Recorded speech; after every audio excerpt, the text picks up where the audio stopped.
All of you. तो welcome to fact sister. तो भगवान है या नहीं है, और अगर है तो कहाँ पे है? तो ये आप भी सोचते होंगे। तो आज इसी टॉपिक पे है हमारी वीडियो, तो चलिए देखते हैं। यहाँ पे सब धर्म के अलग अलग भगवान हैं। काफ़ी लोग कहते हैं कि भगवान है और कुछ लोग कहते हैं कि भगवान नहीं है। अब हम आके यहाँ पे अटक जाते हैं कि भगवान है या नहीं है, और अगर है तो कहाँ पे है, हमें दिखाई क्यों नहीं देते हैं, वो सच्ची में है क्या? आज तक कोई भी नहीं देख पाए। यहाँ तक कि जो साइंटिस्ट है वो भी आज तक ये नहीं ढूंढ पाए हैं कि भगवान है या नहीं है।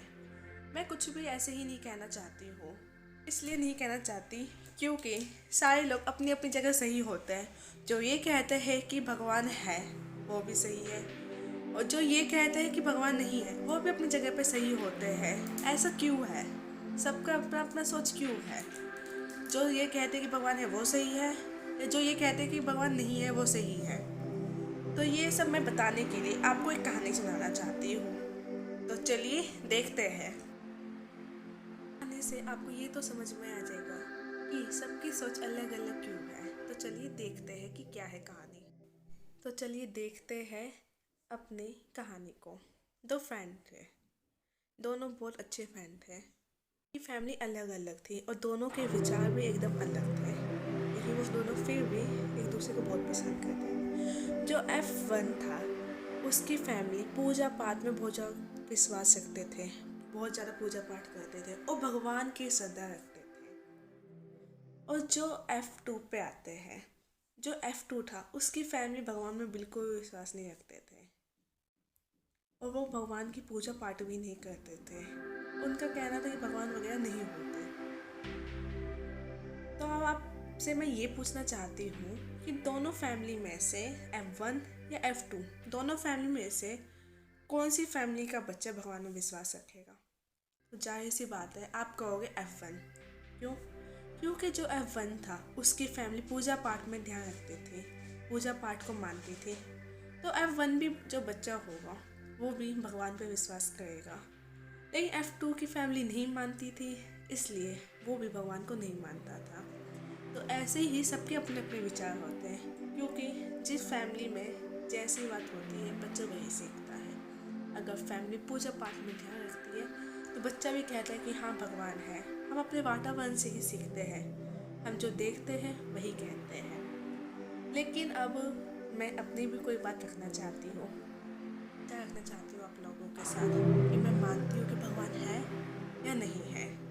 मेरे ख्याल से भगवान है, क्योंकि अगर भगवान नहीं है तो ये संसार कहाँ से आया?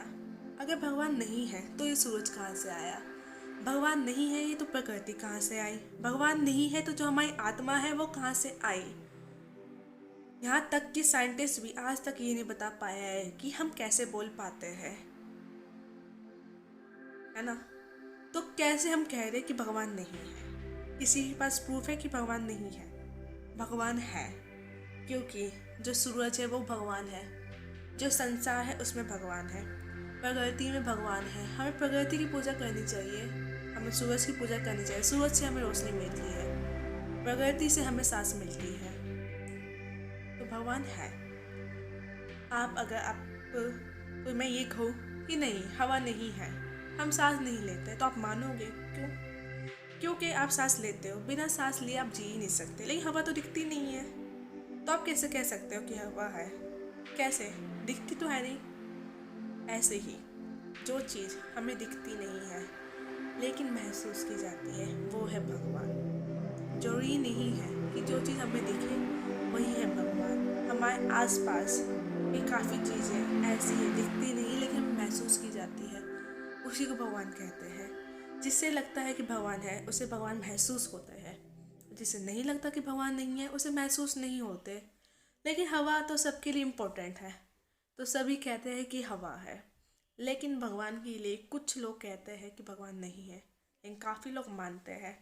तो हम ऑफकोर्स जाहिर सी बात है हम काफ़ी लोग पे ध्यान देंगे, ना कि कुछ लोग पे।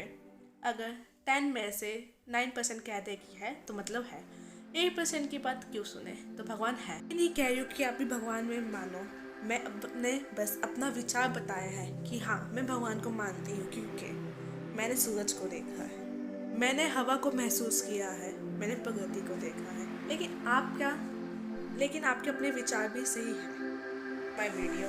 Subscribe to my channel and press the bell icon. Thank you for watching.